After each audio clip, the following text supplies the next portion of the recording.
Well, hey, it is Tuesday, June 17th, and just getting ready to bed.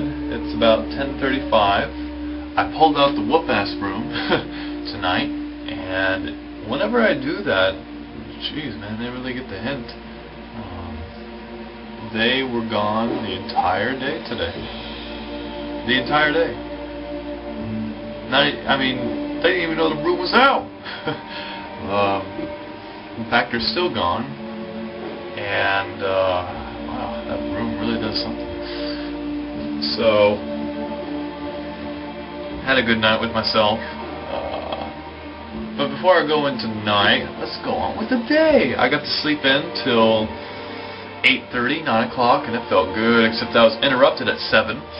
My cell phone was beeping, and you know where my cell phone was last night? It was taped on the wall. And so I had to get out of bed. I thought, maybe this is an emergency or something weird, I don't know. So I got out of bed and I tore the cell phone off my wall, and I got a message that was asking if I had a Lion King alarm clock. Vanessa was asking me, which is kind of random. I thought, well, what the heck is all this? And so, you know, I just never replied back, I wish. Wouldn't mind waking up King in the Jungle every morning. Something cheesy like that. And I wonder why she asked. It's kind of, you don't ask that kind of question any day. So she replied, no. 40 minutes so after, you know, they got back from the lecture, replied real quick. And I guess Karen, when she got up this morning and walked out the door, she heard, you know, the Lion King theme song going on, and so interesting. So I had to find out one of my soul missions for today was to find out who had this alarm clock.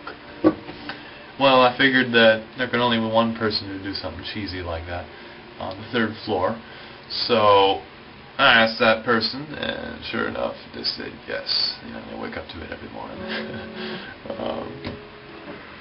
Oh man, what's up, Brittany?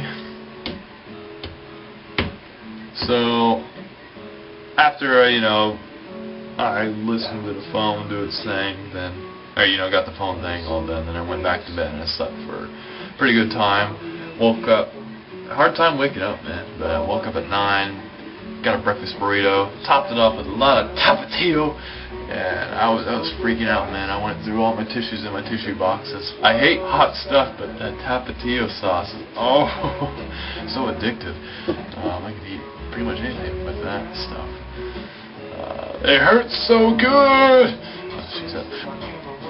Today in the bake shop we made some rum babas, which are almost like a sponge cake, the dough. And what you do is you make a syrup with it, add some rum to it, that's why it's called rum babas. And you let the bread, or these babas, soak up all this simple syrup and rum. And rum. And rum. Rum-diddy-dum. And they were good. If anything today,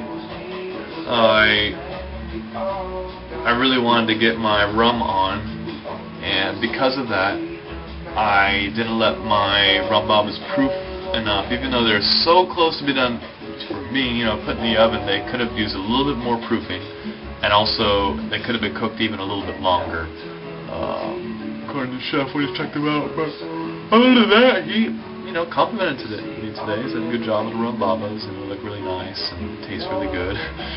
Maybe it's because he had a few bites. He had like 2 or 3 rum babas, and that rum. Once you get the rum, the fun won't stop. So that turned out pretty good. They looked like little donuts, and I added some macerated, sounds so bad, some sugar fruit, which were like raspberries, blueberries, topped it off with some chantilly cream, and served it tableside. It was good. The only bummer thing is that I made them ahead of time, which is kind of a bad thing since they dried out as they sat. So right before service I had to re-moisten them again, but that was kind of tough since they looked all pretty, etc. But They turned out alright, and I don't think they were too rummy either. Chef kept us over there, boy, more rum, but whoa, some. Let's not get heavy on the rum. Originally, before I even started, you know, this whole rum thing, I went to the liquor cabinet and I didn't see any. And I asked Chef, Chef, there's no more rum. And the other chefs and all these people were asking for rum that day, and there was no rum. But why is the rum gone? But eventually we got some. It was kick-ass.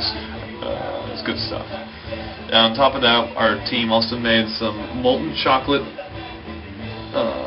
cakes, which basically is a chocolate sponge cake, I think. Oh, this is a chocolate cake. And right in the dead center of it was this ganache, some good old ganache, or ganache, or whatever you want to call it. So basically the whole theory behind it was that you serve it hot, put some, whipped cream on top, and then when you go to cut it, all this oozing out ganache just set the mood for the night. But we had some problems with it, so we didn't serve it tonight. So bummed. Well, tomorrow's a big day. We have our baking and pastry practical. We have to make a blind pecan pie crust.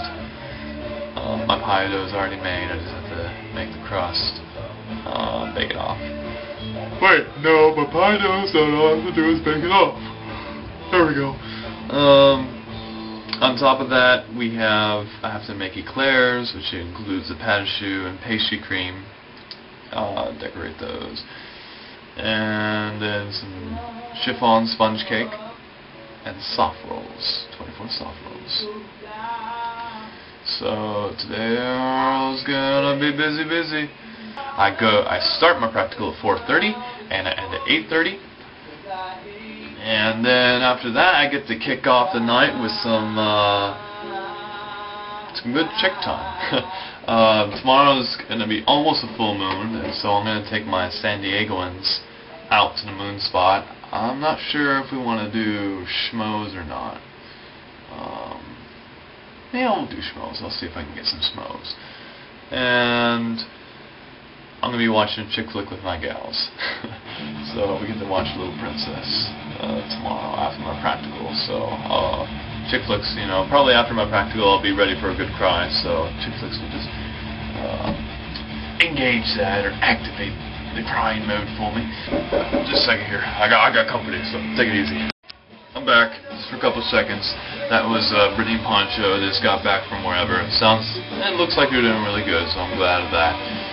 If any feel, as of right now, I look at myself in the mirror, and I'm really starting to think and wonder, why do people insist on liking me? I'm not that great of a guy. If anything, I'm kind of cheesy, kind of quirky. I'm a nice guy, or I try to be most of the time.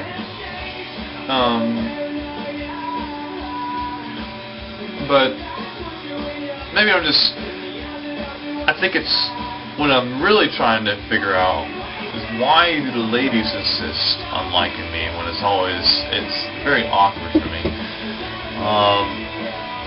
Because I feel like, I ain't good enough, though. Why do they insist on being my friend? I'm a nice guy. Maybe they just want a nice guy, nice, trustworthy guy who doesn't look, I don't know, like Hasselhoff. I'm just really upset at myself as far as this. It's a curse, man.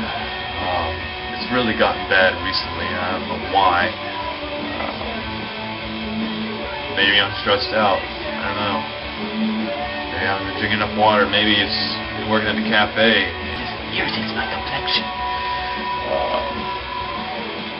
Anyway, enough of that. I'm gonna go to bed, so you guys take it easy.